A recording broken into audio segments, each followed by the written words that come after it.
Class 11th के बच्चों, आपका नेक्स्ट क्लास में वेलकम है। आज की क्लास में हम एप्लीकेशन ऑफ डायमेंशनल एनालिसिस को आगे बढ़ाते हैं। हम लोगों ने ये नेक्स्ट आपको एप्लीकेशन देखना है और टॉपिक का नाम है derive the relationship between different physical quantity. आप देखते हो कि आपके पास कोई भी फिजिकल क्वांटिटी है, उनके बीच एक रिलेशन होती है। आपने पढ़ा होगा जैसे F is equal to m a, इनके बीच एक रिलेशन है। क्या रिलेशन है कि मास और एक्सेलरेशन का मल्टीप्लिकेशन फोर्स के इक्वल होगा। और T is equal to 2 pi under root l by g. देखो एक रिलेशन है यहाँ पर, 2 पाई कॉन्स्टेंट है, अंडर रूट के अंदर L अपान जी, मतलब एक लेंथ G और T के बीच रिलेशन है। ये रिलेशन क्या ये रिलेशन सही है? तो ये करेक्टनेस के में आ जाता है क्वेश्चन, जो आपने फर्स्ट केस में पढ़ा था। ये वास्तव में केस थर्ड है एप्लीकेशन का, आपको याद भी होगा। तो ये जो रिलेशन है T pi under root l by g, या f is equal to m a, या s is equal to u t plus half a t square, आप देख रहे हैं यहाँ पर एक डिफरेंट फिजिकल क्वांटिटी है जो डिस्टेंस है या डिस्प्लेसमेंट है, वेलोसिटी है, एक्सेलरेशन है, टाइम है, इनके बीच एक रिलेशन दिया गया है। तो इन्हीं रिलेशंस को यहाँ पर आपको समझना है। तो प्रॉब्लम है या क्वेश्चन क्या है, derive the relationship between different physical quantity. तो यहाँ पर आपको डिफरेंट फिजिकल क्वांटिटी के बीच यहाँ पर क्या देगा, एक रिलेशनशिप इस्टेब्लिश कराएगा। और वो इस्टेब्लिश आपको किसकी मदद से करना है? जी हाँ, डायमेंशनल एनालिसिस के एप्लीकेशन, जो एप्लीकेशन है उसमें थर्ड एप्लीकेशन में आपका ये आएगा। इसको ध्यान से आप लोग देखिए। देखिए आपको यहाँ पर एक क्वेश्चन दिख रहा होगा, when an object is moving on a circular path, centripetal force F depends upon mass m, velocity v, radius r, find the relationship between them. तो कह रहा है कि कोई भी ऑब्जेक्ट सर्कुलर पाथ पर मूव कर रहा है तो उस पर एक सेंट्रीपिटल फोर्स एक्ट कर रहा है, और जो सेंट्रीपिटल फोर्स F वो किस पर डिपेंड कर रहा है? ध्यान दीजिएगा, फोर्स F किस पर डिपेंड कर रहा है? मास, वेलोसिटी और रेडियस r पर। तो कह रहा है कि इनके बीच एक रिलेशनशिप बताइए। तो देखिए यहाँ पर जो हमारा फोर्स है वो डायरेक्टली प्रोपोर्शनल हम लिखेंगे किसके है? मास की डायमेंशन A, वेलोसिटी या मास की पावर A, वेलोसिटी की पावर B और रेडियस की पावर C। ठीक है, तो ये हमने देख लिया कि ये इन रूपों में मास, वेलोसिटी और रेडियस, इनकी पावर A क्या है, जिनको हम लोग डायमेंशन भी कह सकते हैं, ABC के रूप में क्या कर रहा है? क्या कर रहा है? डिपेंड कर रहा है, इसके डायरेक्टली प्रोपोर्शनल है। अब अगर हम इस डायरेक्टली प्रोपोर्शनल का साइन हटाएं तो यहाँ एक कांस्टेंट K आएगा, m to the power A, v to the power B और r to the power C। ये इसको हम लोग इक्वेशन फर्स्ट मानेंगे। ध्यान दीजिएगा, हमारा जो फोर्स है वो मास m पर, वेलोसिटी v और रेडियस r, क्योंकि इन्हीं डायमेंशन जो पावर है इन्हीं से हम रिलेशनशिप इस्टेब्लिश करेंगे। अब आपको क्या करना है? Substitute the dimensions of F, M, V and R both side. तो फोर्स आपको पता है MLT-2 is equal to K, dimensionless होता है, कांस्टेंट है।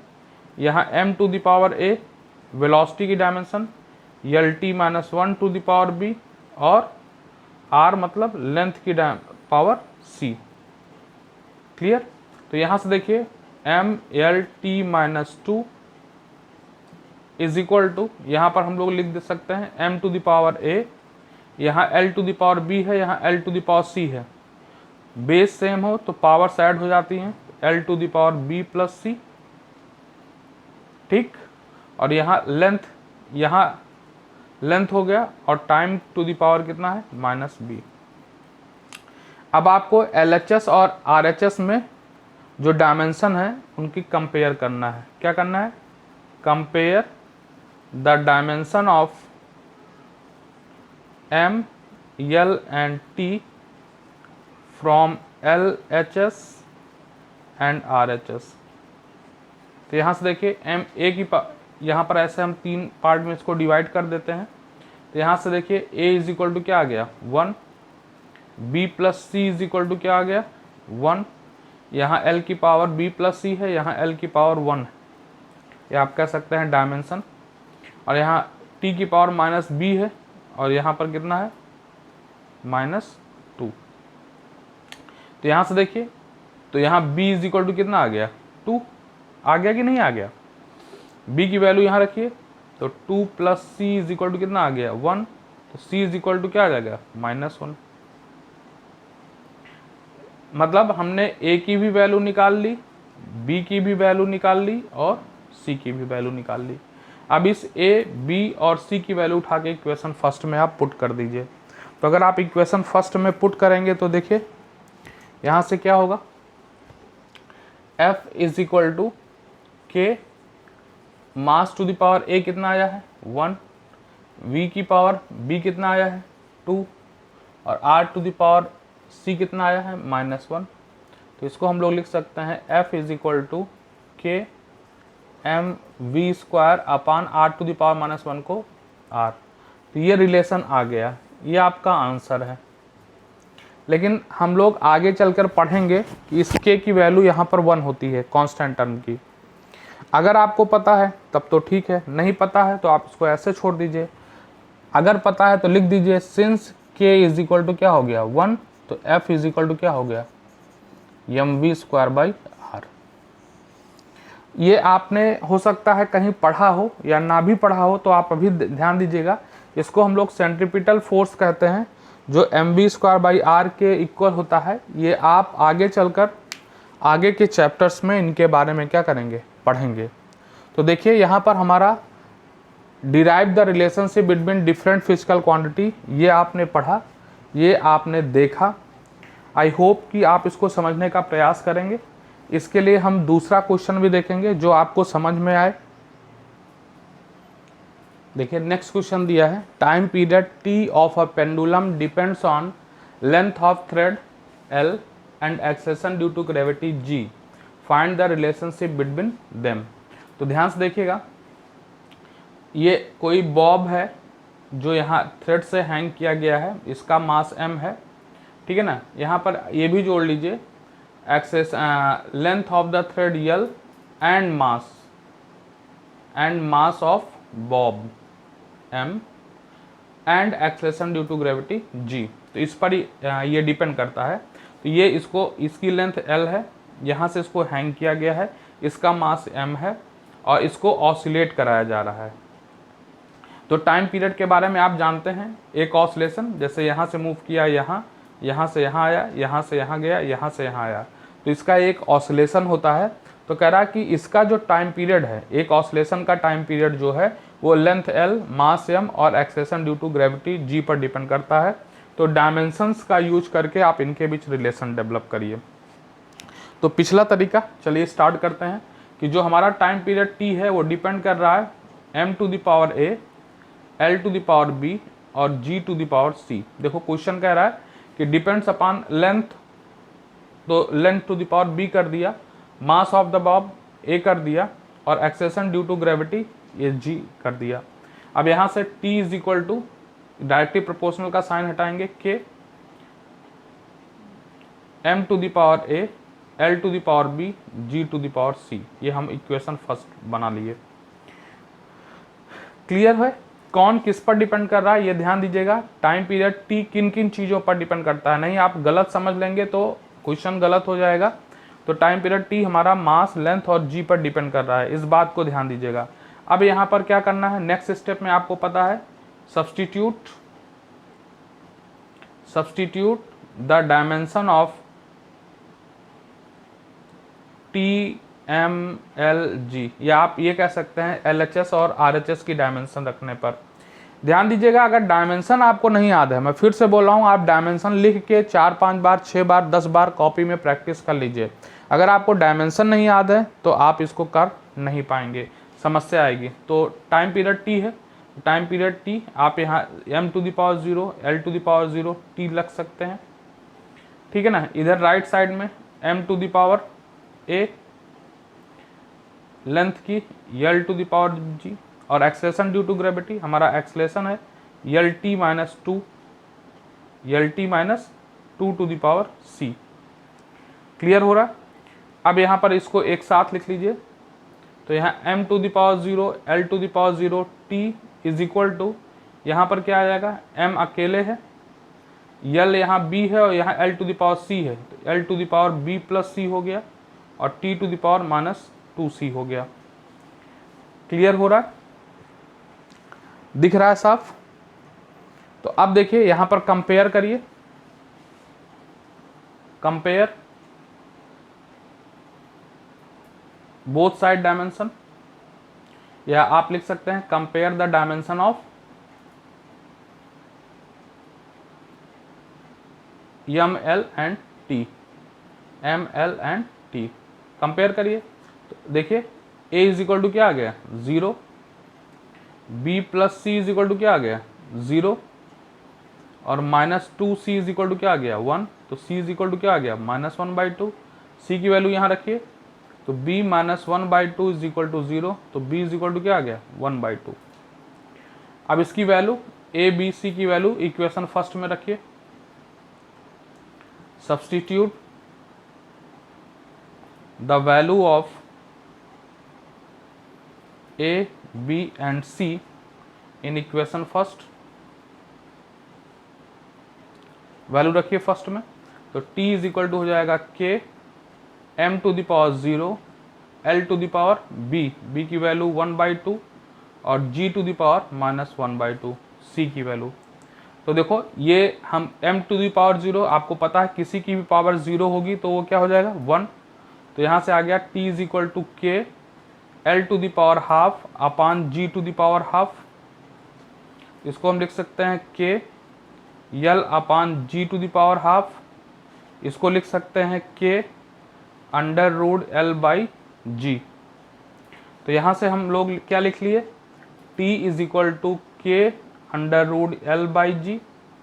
अब ये आपका आंसर है, करेक्ट है, कोई डाउट नहीं है, लेकिन हमको पता है पहले से, अगर आपको पता है तो आप लिखिएगा, नहीं पता है तो मत लिखिएगा, आपका ये आंसर हो जाएगा। लेकिन अगर आपको पता है तो k की वैल्यू 2 पाई होती है, तो आप यहाँ पर इसको रख सकते हैं t is equal to 2 pi under root l by g, t is equal to 2 pi under root l by g. ये जो है आपका प्रूफ है। यहाँ पर आपने इस क्वेश्चन को सॉल्व कर लिया, इतना आपको कैलकुलेशन करना है। इस क्वेश्चन को सॉल्व कर लिया कि हमारा जो टाइम पीरियड t है पेंडुलम का, वो लेंथ l और acceleration due to gravity g के रूप में डिपेंड करता है।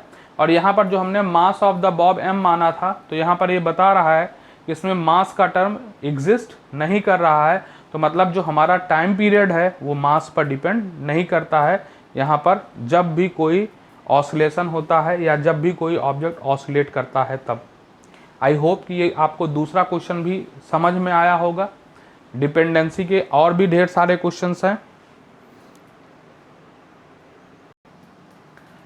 नेक्स्ट क्वेश्चन देखिए, तीसरा क्वेश्चन आपका है इस एप्लीकेशन का, frequency new of a vibrating wire depends upon length l of wire, मास पर unit length m and tension of the wire t, find the relation between them. जैसे इसको समझने का प्रयास करिए, जैसे मान लीजिए आपने एक वायर है, इसको फिक्स कर दिया है, जैसे सितार में आप देखते हैं या गिटार में, और इसको ऐसे हल्का सा हाथ से वाइब्रेट करिए, हाथ से वाइब्रेट करिए तो देखिए इसमें से साउंड निकलती है, तो जो साउंड निकलती है उसकी फ्रीक्वेंसी न्यू है।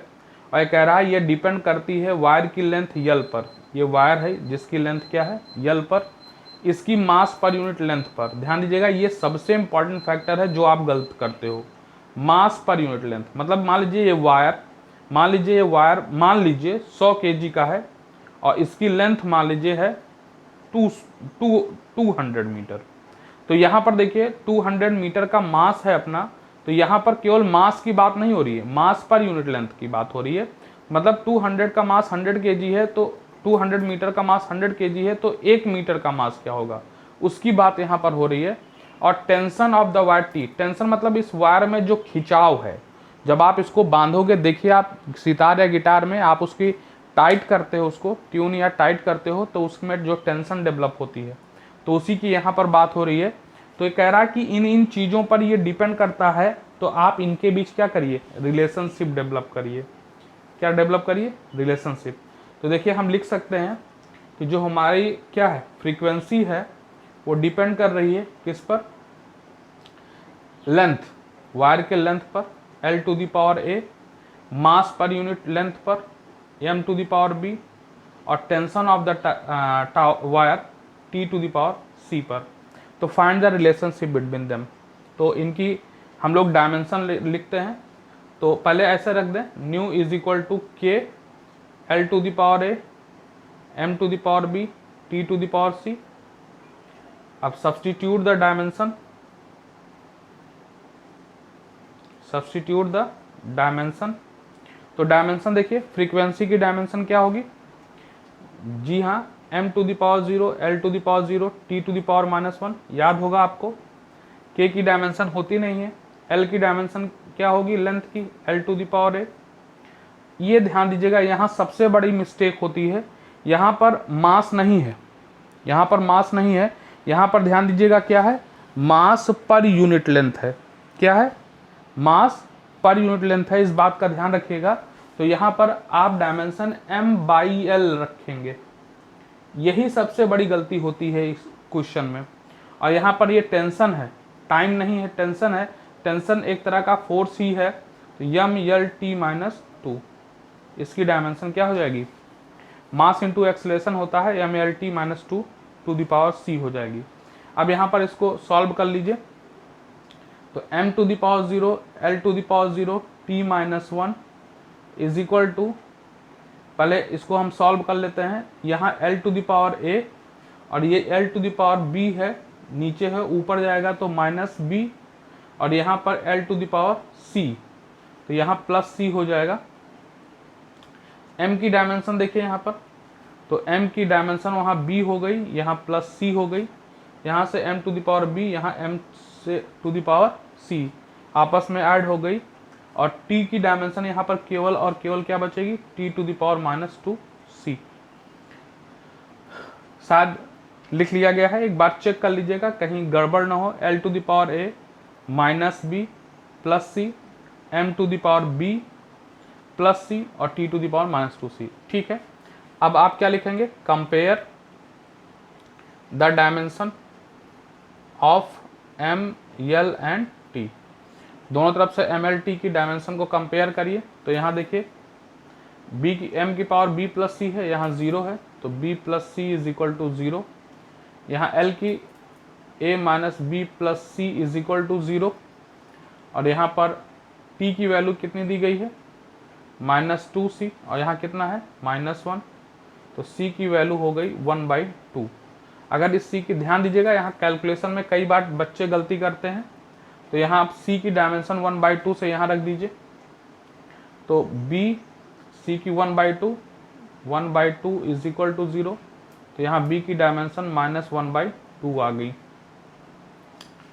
अब यहाँ b और c की डायमेंशन यहाँ मिल गई है, तो यहाँ पर आप रख दीजिए, तो आपको a की डायमेंशन आ जाएगी। तो a माइनस b की डायमेंशन -1/2 प्लस c की डायमेंशन 1/2 इज इक्वल टू 0। तो a इज इक्वल टू क्या आ जाएगा, sorry, a + 1/2 + 1/2 is equal to 0, तो a + 1 is equal to 0, a is equal to -1 आ गया। ठीक, तो यहाँ से आप इसकी, आपने a की, b की और c की डायमेंशन निकाल ली। अब इसको सब्सटीट्यूट करिए, डायमेंशन को सब्सटीट्यूट करिए कहाँ पर, इक्वेशन फर्स्ट में। Substitute the dimension of a, b and c in equation first रखिए। तो frequency nu is equal to k, L to the power a, तो L to the power -1, m to the power b, तो m to the power -12, और t to the power c, तो t to the power ½ तो इसको solve कर सकते हैं। k 1/l, t to the power half upon m to the power half, that is k by L under root t by m। तो ये हमारा relation develop हो गया, nu is equal to k by L under root t by m। काफ़ी important relation है, ये काफ़ी important question भी है। आई होप कि आपको इन 3 प्रॉब्लम से ये रिलेशनशिप ज़रूर से ज़रूर समझ में आई होगी। आप इनकी प्रैक्टिस करिए, आपको और भी क्वेश्चंस आपके रिफ्रेशर में मिल जाएंगे। Thank you.